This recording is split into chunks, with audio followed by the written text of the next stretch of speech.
Otto once more took on the Catholic Church when he decided to make the Cardinal. It was based on a best-selling novel by Henry Morton Robinson. It was about the rise of an American priest through the ranks of the church hierarchy. For the lead role, Otto once again turned to a new face, Tom Tryon. It was an association fraught with the difficulties Otto became famous for. I can remember sitting with this man and finding him charming and erudite, intelligent, and there was some sort of response there. And later on, he reminded me of that time.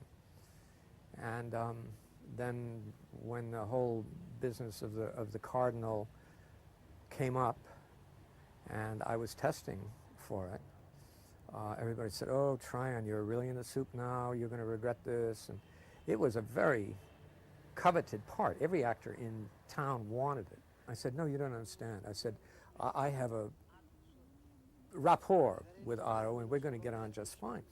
Because during the test, I never saw him like that again, but he would come to me and he'd say, "Now, Tom, I want you to," and he would pull things out of me. And it was all very quiet. He never raised his voice on the set that day, not only just with me, but with the girls, Carol Lindley and the other girls who were testing. Anybody who was testing, it was all very laid back and low-keyed. I got the part. In the Cardinal, I was there, but Tom had the major part. Tom had Tryon had the burden of it, and my part was very good. Otto was a cineast, and I think that he saw the end result before it was actually filmed, which most people who really know cinema do. And he would lose his temper in the execution of it. So if he could tell you what he wanted done, but he needed it done instantly. And if you couldn't translate that instantly, he had no in-between. He would go from very charming to Mount Vesuvius. And Mount Vesuvius, from what I could see, was basically inability to execute his ideas. And if you couldn't execute his ideas instantaneously, that would create tension. He took me, he said, "You are the actor I want in this part." And then he just destroyed me. We went to Boston, and we were in Boston for 6 weeks. He never stopped screaming. It was unending. Then we got on a plane and we went to Vienna. He screamed his way through Vienna. Then we went to Rome. He screamed his way through Rome. We came back to Hollywood, and he was still screaming. And by that time, I think he had developed a really severe antipathy toward me. The only fun I ever had on the Cardinal was a scene I did with Romy, and it was a big ballroom scene. It was an opera ball, and I was in fish and soup, and she was in a beautiful Donald Brooks gown.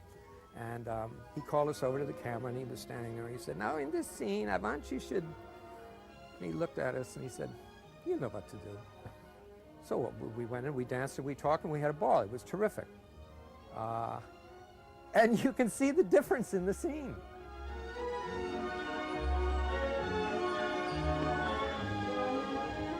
I was chosen by him to play a part in The Cardinal. The part was Father Gillis, a black minister from Louisiana, I believe, a Catholic minister. Now, I'm not sure that Father Gillis was in the original book.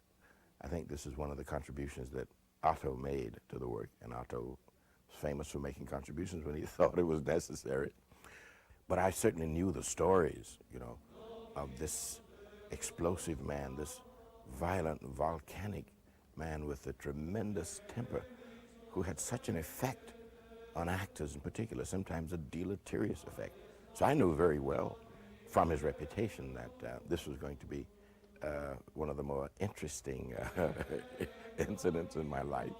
And it so happened that it was. But it didn't disturb me. It didn't bother me at all. Somehow, something about Otto had struck me in that first interview.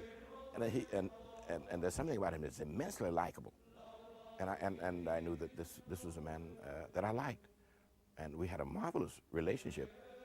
During the filming, I met actors whom Otto liked. I met actors that had no relationship, no feelings one way or the other, and I met actors who were almost absolutely destroyed. They really, almost literally, were in panic because of Otto Preminger. Otto Preminger. Die Begegnung mit Otto Preminger war einer der Höhepunkte meiner Karriere beim Film. The encounter with Otto Preminger was one of the highlights of my film career, and therefore also of my career at the theater. He was a great director, but also very strict. I had to play the role of Cardinal Initzer, but at the same time, I was employed at the Volkstheater. He was very strict and very hard, and a great artist, and only with a certain seriousness can you reach those heights. I'm a survivor, and I have survived other debacles,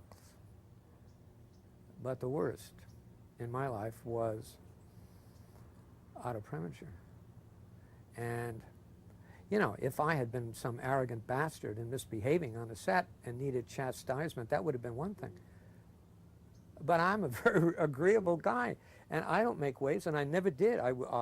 Very seldom did I show temperament on a set, and certainly never on his set. Otto seemed to me was always looking for a spark in whomever he met, and he never stopped looking. I mean, whether you had the spark or not, didn't matter. He's going to find it and even put it in you. You know, he would pull aside whoever you were, your identity, your persona, and move that nonsense and give me some fire, give me something. And evidently, what I had as a performer, as a person, satisfied Otto's need for that spark. I'm much happier doing what I'm doing now.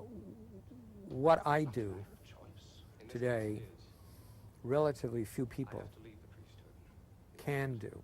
And I don't think really I would have achieved the measure of success in acting that I have with my books. When Oscar nominations were announced, there was more good news. The first time since Laura, Otto was nominated for Best Director, and his latest acting discovery, John Huston, picked up a supporting actor nomination as well. Now or ever. Go. Do you hear me? Go. Our conversation is over. You're dismissed.